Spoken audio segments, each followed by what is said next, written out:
Welcome to रैक्स institute Bhopal. आइए चलते हैं। एडाप्टर ना लगा के हम बैटरी लगाते हैं और बैटरी लगाने के बाद अब 19 की जगह जो बैटरी का वोल्टेज है वो पूरे हमारे लैपटॉप में मूव होने लगेगा। तो ये मैं दिखाता हूँ आपको। ये हमने यहाँ पे ले लिया, ये दोनों दिखाना है ना, दोनों चीज़ आनी चाहिए। अब हम सबसे पहले देखेंगे, इसको हमने ग्राउंड कर लेना है और यहाँ से तो ये ग्राउंड ही है, यहाँ से सप्लाई लाइन है। देखिए कितना है, 12 वोल्ट। कितना है, 12 वोल्ट। 12 वोल्ट दिख रहा है, ये 3, ठीक।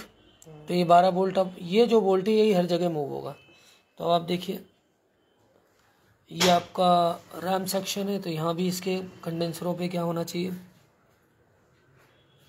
आ गया, आ गया।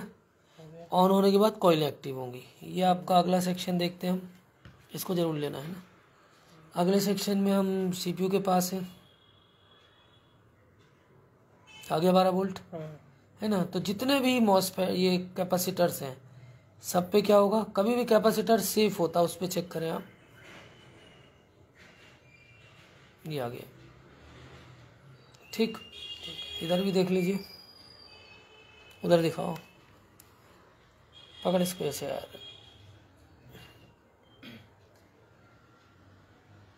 ठीक है। सारी जगह 12 वोल्ट पहुंच रहा है। इसका मतलब क्या है, अब सप्लाई कहाँ से जाएगी, बैटरी से। बैटरी ने क्या किया, टेक ओवर किया। तो ये आपको पूरी चीज़ें इस तरह से देखना आना चाहिए कि जब आपका एडाप्टर लगा है तो 19 वोल्ट। अब मैं एडाप्टर लगा देता हूँ तो देखिए क्या होता है। तो हम एडाप्टर लगाते हैं, हमने एडाप्टर लगाया, ऑन करो, पकड़ो इसको। अब ये 12 की जगह कितना होना जाना चाहिए, 19।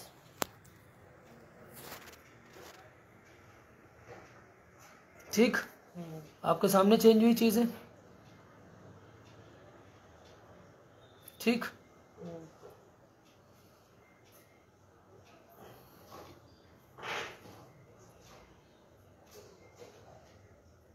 स्विच बंद करो।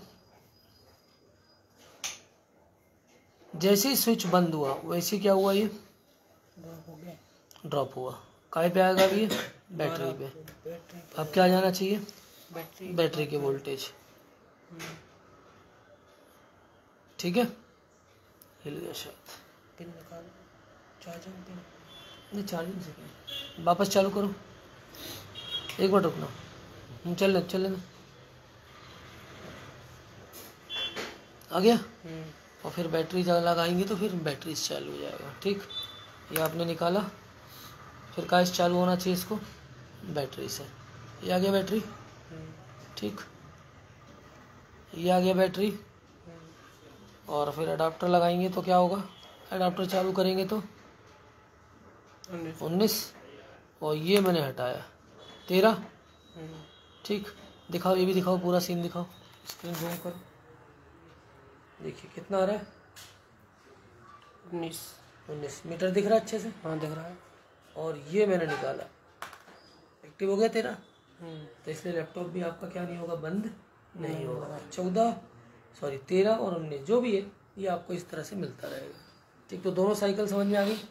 एक एक सेक्शन कल से समझना चालू करेंगे इसमें। चार्जिंग सेक्शन, अब देखिए मैं एक चीज़ बता देता हूँ, BQ सीरीज़ की 24738 IC लगी हुई है। अब इस पर क्या क्या कहानी है मैं आपको दिखाता हूँ। देखिए इसमें AC ड्राइव है।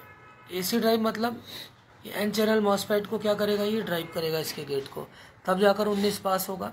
CMSRC है, इसके अलावा VCC है, इसके अलावा SDA SCL है, इसके अलावा AC डिटेक्ट है, ILIM है, इसको भी समझाऊंगा कल की क्लास में। I आउट है। इसके अलावा बैटरी ड्राइव, देखिए बैटरी को ड्राइव करने के लिए लगे हुए हैं यहाँ पर, देखिए बैटरी ड्राइव है। इसके अलावा BQ, SRN और SRP। देखिए SRN और SRP क्या होता है, यहाँ पे लिखा है CSIP और CSIN, ये लगा हुआ है यहाँ पर। क्या, वही दिखाओ, यहाँ पर क्या लगा हुआ है, ये करंट सेंस रजिस्टर है।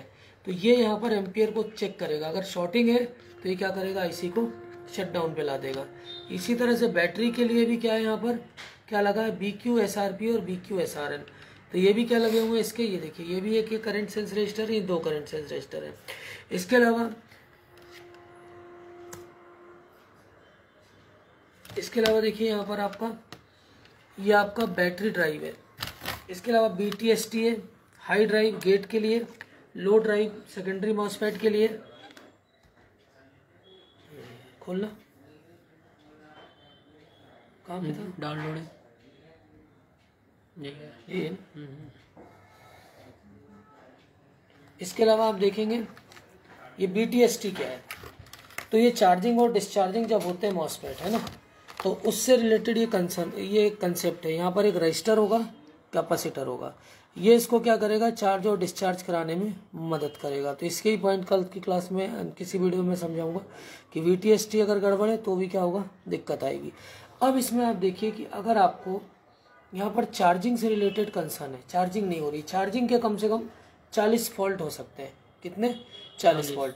तब जाकर आप चार्जिंग पे क्या हो सकते हो, कंफर्म हो सकते हो कि हाँ चार्जिंग की दिक्कत एक्चुअल आपने रिपेयर कर ली। तो ये चीज ऐसे कर लो, ऐसे कर लो, एक जैसे हिलाओ बिल्कुल मत। ये आपका देखिए यहाँ पर एक कॉइल लगी हुई है। यहाँ पर आप देखिए 2 कैपेसिटर लगे हुए, 2 रजिस्टर लगे हुए, कॉइल लगी है। कॉइल के बाद क्या है देखिए CSOP CSN, तो ये सेंस कराएंगे इनको। इसके बाद देखिए यहाँ पर एक कैपेसिटर 1 2 3 4। तो अगर बैटरी में चार्जिंग को लेकर कंसर्न है और ये कैपेसिटर अगर लीकेज मार गए तो क्या होगा, चार्जिंग वोल्टेज गड़बड़ होगा और क्या होगा, आपकी बैटरी चार्ज नहीं होगी। ठीक है। इसके अलावा अगर ये 19 वोल्ट पास नहीं हो रहा है, तो 19 वोल्ट नहीं पास होने के क्या क्या कारण है, इस IC की रिक्वायरमेंट अगर पूरी ना हो, इस IC को जो जो चाहिए वो नहीं मिले तो भी दिक्कत होगी। इसका सबसे बढ़िया चीज़ होती है कि अगर रीजन वोल्टेज बन जाता है यहाँ पर 16 नंबर पिन पे, तो ये मान के चलिए कि लगभग हम IC को क्या मान लेते हैं, सही मान लेते हैं। तो ये कुछ बेसिक चीज़ें ही बताऊंगा, बहुत ज़्यादा आप थ्योरी में घुसेंगे तो दिक्कत होगी, लेकिन पता होना चाहिए। तो ये आपका, इसके अलावा V आउट वगैरह IL IM, इनको भी बहुत अच्छे से हमें क्या करना पड़ेगा, समझना पड़ेगा। तो ये सब चीज़ें हम इसी बोर्ड में पूरा मैं आपको क्लियर करा दूँगा, सारी चीज़ें कैसे काम करती है। और ये वीडियो आपको समझ में आया होगा। तो इस तरह से हम सारी एक एक चीज़ें माइक्रो लेवल, चिप लेवल सब कराते हैं। Thanks for the